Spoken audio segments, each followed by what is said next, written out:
दुनिया के सारे दर्द एक तरफ और आरएसी टिकट का दर्द एक तरफ। आपको कहीं जाना है तो एटलीस्ट 1 महीने पहले ही टिकट बुक कर लेना चाहिए, लेकिन उसमें भी वेटिंग ही मिलती है। कंफर्म की सियोरिटी बहुत कम होती है। मोस्ट ऑफ द टाइम ऐसा कुछ डिसाइड नहीं होता है। फिर भी अचानक से कहीं आपको जाना हुआ तो आप सोचते हैं कि तत्काल ऑप्शन है तो उसमें टिकट कर लेंगे। फिर स्टार्ट होता है असली खेल। आप सोचते हैं कि आपके पास कंप्यूटर है, लैपटॉप है, हाई स्पीड इंटरनेट है, तो आप टिकट बुकिंग कर ही लोगे। इसमें कौन सी बड़ी बात है। लेकिन नहीं, वही आपके सब किए कराए पर पानी फिर जाता है जब टिकट बुक नहीं हो पाती है, क्योंकि हमसे बड़े धुरंधर लोग वेबसाइट को जकड़ कर रखे होते हैं। रिजर्वेशन के टाइम सर्वर घूमता ही रह जाता है और कभी पेमेंट जब पहुंच गए तो वहां से आपको ऐसे बाहर फेंक दिया जाता है कि मानो रेलवे सोचता है कि ये साला टाइम पास कर रहा है, इसको कहीं नहीं जाना है और इसके पास पैसे भी नहीं है और टिकट बुक नहीं हो पाती है। बाई लक अगर आपकी टिकट बुक हो गई और कंफर्म हो गई तो ऊपर वाले को थैंक यू बोलिए, वो तो बहुत ही कम होता है। मोस्ट पॉसिबिलिटीज में आपको वेटिंग ही मिलती है और आरएसी भी मिलती है। आरएसी टिकट में भी ज्यादा खुश नहीं होना चाहिए, क्योंकि उसमें आपको सीट शेयरिंग में जाना होता है, वो भी साइड लोअर बर्थ में।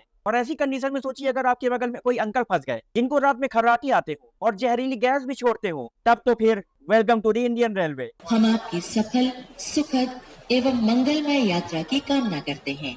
और कुछ लोग तो आरएसी के चक्कर में इसलिए खुश हो जाते हैं कि हो सकता है कोई लड़की फंसे, लेकिन इन्होंने ऐसा सिस्टम ही बना के रखा है कि वो कभी होना ही नहीं है। आरएसी टिकट वाले पैसेंजर को सीट तो हाफ मिलती है पर चार्जेस फुल वसूला जाता है। जब हाफ सीट देनी है तो पैसे भी हाफ ही लो ना। पैसे की बात आती है तो कोई मोल भाव नहीं हो पाता। यात्री को अधूरी सर्विस देने के बावजूद भी पूरी रकम देने के लिए मजबूर किया जाता है। बहुत ही गलत हो रहा है। यात्री अपने आराम, जगह और सम्मान से समझौता करता है, लेकिन रेलवे अपने रेवेन्यू से समझौता करने को तैयार नहीं है। अगर आप तत्काल बुकिंग कर रहे हो और वेटिंग आ जाती है तो कंफर्म ना होने पर ऑटोमेटिक कैंसिल हो जाता है, ठीक है, बट तब भी आपसे रेलवे चार्जेस ले लेता है। ऐसा क्यों? क्या ये सोचने वाली बात नहीं है?